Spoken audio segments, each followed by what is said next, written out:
Hello and welcome to True Crime Rocket Science, the most authentic voice in true crime. On day 222 of the invasion, we really want to know just one thing. How serious is the escalation, and where is it all going? To what end? How did it come to this? In this episode, we're going to look at the latest maps, stats, and facts on Ukraine, and also do some statement analysis on the last comments made by the Russian president. Before we get to that, if you haven't subscribed to the channel, please do. Like, share, leave a comment, and let's get started. The bad news is that the war is not only continuing to escalate, but it also appears to be intensifying.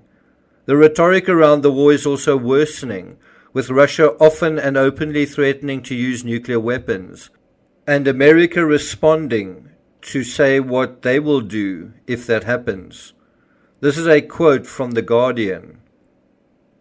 The US and its allies would destroy Russia's troops and equipment in Ukraine and sink its Black Sea fleet if Russia uses nuclear weapons in that country. And that is according to former CIA director and retired four-star Army General David Petraeus, and he said that Sunday. In a previous analysis, we wanted to know who was responsible for the sabotage on Nord Stream 2. Prior to that, we asked whether Putin was the sort of guy to bluff. We now find ourselves in a better position to know the answers, but we also feel a lot more uncomfortable as a result of knowing some of those answers, because now we know the portent of those answers. So dealing with the first question, who sabotaged the Nord Stream pipeline? It looks like Russia was responsible for the destruction of its own pipelines, and this is actually a serious signal in and of itself. If Russia is willing to destroy its own infrastructure, you can see how an escalation that eventually goes all the way to a nuclear exchange seems to be something they're prepared to live with. Is Putin bluffing about nukes? In terms of bluffing, I think the answer is that Putin bluffs and he doesn't bluff. So yes and no. He said they didn't hit the Nord Stream pipelines when they did. That's a bluff of a sort. That was also a serious escalation by Russia alongside the mobilization of Russian citizens. This shows the extent to which Russia are invested in a destructive conflict. I believe Russia has also learned from the Cuban Missile Crisis. America took a strong stance and came out on top. If we find ourselves in a similar crisis and similar standoff this time round, I don't think it will resolve itself the same way. And so I think this shows Putin is willing to use nukes, but some of it is bluffing and bluster as well. And now let's deal with maps, stats, and facts. Over the past month, look at how much territory Ukraine has gained. That's the yellow area in these two maps from the Financial Times.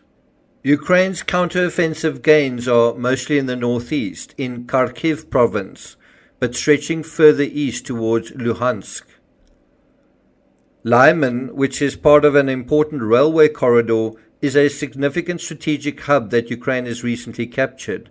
The question now is whether Ukraine pushes north or east to Svatove.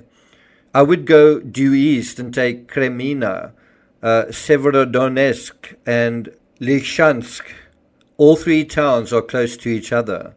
From the stats on your screen, you can see Russia still has the lion's share of the winnings in terms of gains in Ukraine, but after a 4-month stalemate, the tide seems to be turning in Ukraine's favor. This graphic from CNN also shows land controlled by Russia versus land controlled by Ukraine in terms of those annexed territories.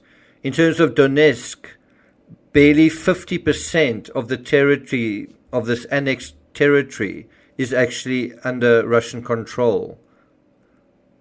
Zaporizhzhia is around about 3/4 at 71.5%. Kherson is at 82.5%. Almost all of the Luhansk region is under Russian control, but that is also the area that the Ukraine forces are moving towards in the northeast. Now, this map from CNN shows to what extent the 4 regions Russia annexed last week aren't yet completely under the control of the Russians. You can see it at a glance. At least a third of 2 territories claimed by Russia aren't under their control. Even so, Russia have taken over an incredible 116,000 square kilometers of Ukraine's territory. If you take away the 45,000 square kilometers that Ukraine have regained, this means Russia still has roughly 70,000 square kilometers in hand going into winter. And now let's move on to a statement analysis on Putin's last speech. 3 days ago, Putin made a 37-minute Make Russia Great Again speech. Interestingly, he also made a few statements that are well worth analyzing. He said, for example, "We will defend our land with all the powers and means at our disposal," aka, "We will use nukes if we must." He also said, "The battlefield to which fate and history have called us is the battlefield for our people, for great historical Russia, for future generations, our children, grandchildren, and great-grandchildren," aka make Russia great again, but note also the symbolic rhetoric used here. He also said, "I want the Kyiv authorities and their real masters in the West to hear me, so that they remember this. People living in Luhansk and Donetsk, Kherson and Zaporizhia are becoming our citizens forever." Well, forever may be a stretch. It's possible some of those regions, Donetsk for example, may be won back by the Ukrainians prior to the winter. So we can see some bluster here. He also said, "We are ready for this, but we will not discuss the choice of the people in Donetsk, Luhansk, Zaporizhia and Kherson. That has been made. Russia will not betray them." If this war has demonstrated anything, it's Russia's lack of readiness. He says, "We are ready for this." Are they? And if they aren't, what will they do? Putin also said sanctions were not enough for the Anglo-Saxons. They moved on to sabotage. It is hard to believe, but it is a fact that they organized the blasts on the Nord Stream international gas pipelines, which run along the bottom of the Baltic Sea. It is clear to everyone who benefits from this. Now, it's interesting how he says it is hard to believe, but it's a fact, and it's clear to everyone who benefits. Calling something a fact does not make it so. It's interesting how Putin tries to not only provide a psychology, but also a rationale. In a counterintelligence sense, it's not immediately clear who benefits, but we can see how Russia, trying to turn Europe and the USA into enemies, helps to get Russians afraid and united against a common enemy. In that way, Russia and Putin in particular get some sort of benefit. It's a situation where you can see the argument being made for the justification of further escalation, further weapons being used. That may be the plan. I'm not sure if it's a very good one. Not a great plan. So what's quite interesting is the Nord Stream attack now does look like the Gleiwitz incident, a false flag operation, and that drew Poland into a war with Germany and provided Germany with a pretext for invading Europe. Then Putin also spoke about the West's colonial policy dating back to the Middle Ages and hooking entire nations on drugs and, for the sake of land and resources, hunting people like animals. He says this is contrary to the very nature of man, truth, freedom, and justice. This is an extraordinary statement, not only because it's somewhat true, but because this is precisely what Russia have been doing, colonial expansion. Here Putin is relying on the beliefs of people to sow discord in the West, to that sort of bias against this sort of thing that is already in these countries. And I believe he can be and has been quite successful at this sort of psychology. He also talks about America twice used nuclear weapons, destroying Japanese cities of Hiroshima and Nagasaki, and that has set a precedent. Those words are really important. Not just what he's saying there, but saying, guess what, that has set a precedent. We can do the same thing. Somebody did something under certain circumstances to hold on to territory. We can do the same. Putin also spoke about America occupying Germany, occupying Japan, the Republic of Korea. I lived in Korea for a while, and there are quite a few American military bases there. The thing is, Korea wants them there. South Korea wants them there, and other countries. And he talks about, at the same time, cynically calling them allies of equal standing. That is a kind of, if they can use them, why can't we argument. Personally, I find the casual way that nukes are discussed as real options extremely worrying. Also, when lying and deceiving, make sure to sprinkle in a little bit of truth. It'll make your story more convincing. He also went on to say, now they have moved on entirely to a radical denial of moral norms, religion and family. Some would say there's nothing moral about Putin's war, and some would say about the man himself, that he isn't a bastion of morality either. It seems his best ploy is to make the USA an enemy, not based on their actions on the battlefields, but in appeals to morality. And then he goes on to talk about the sort of sexual orientation aspect, instead of mum and dad, all of that, a kind of LGBTQ argument. And then to basically summarize, he basically says, we want to have a different future. We want our own future. On October 1st, the New York Times also did their own analysis on Putin's statement, highlighting 3 insights. Number 1, quote, Mr. Putin claimed in his speech that this week's explosions at the Nord Stream gas pipelines were the work of the United States. And so the New York Times article basically says that allows Russia to not have to make excuses for its failure to deliver gas supplies by that route. The article also goes on to say this accusation also hinted that Russia may now be entitled to respond in kind, in effect threatening Western pipelines with sabotage.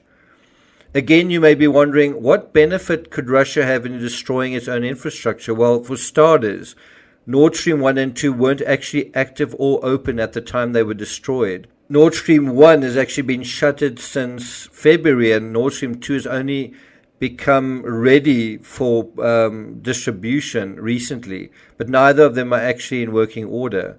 So Russia gets to blame the West for something, and then also gets to rationalize a revenge attack, possibly on strategic energy infrastructure that actually belongs to the West. And I think that suits its purposes. And this will ramp up the pressure on the world energy equation. Right now, the oil price is recovering. That's not good for Russia. It's around $85 a barrel. That's not good for Russia. But some sort of a hit on energy infrastructure would change that calculus. Number 2, quoting from the article, Mr. Putin suggested that talks for ending the war should begin immediately, end quote. So what happens is Putin wants to save face now. He wants to quit while he's ahead. If the war ends here and now, then he comes out of it with 4 new regions to crow about. It's a kind of a victory. Job done, he's made Russia great again. But if the war continues and he loses those territories and perhaps Crimea as well, then Putin is exposed as weak, and Russia has been weakened thanks to this ill-conceived and poorly executed plan. I do think the West need to consider offering Putin an off-ramp, but the problem is that what he wants is asking a lot. Putin is about to see that while starting a war is easy and initial gains seem to take place quickly, bringing a war to an end is the tricky part. It can be a slow and destructive process as well. When the war you started doesn't go according to plan, you're still obliged to fight in it. And that brings us to the 3rd and final insight from the New York Times. Quote, the United States created a precedent for the use of nuclear weapons with its bombing of Hiroshima and Nagasaki in 1945. The article goes on, if the West continues to send weapons to Ukraine and refuses to put pressure on Kyiv to agree to a solution that would satisfy Russia, Mr. Putin may resort to the nuclear option. Read those final 8 words again.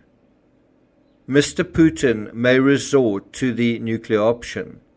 The fact that these words are appearing almost casually on a daily basis in coverage of the war is chilling. because it is becoming increasingly likely.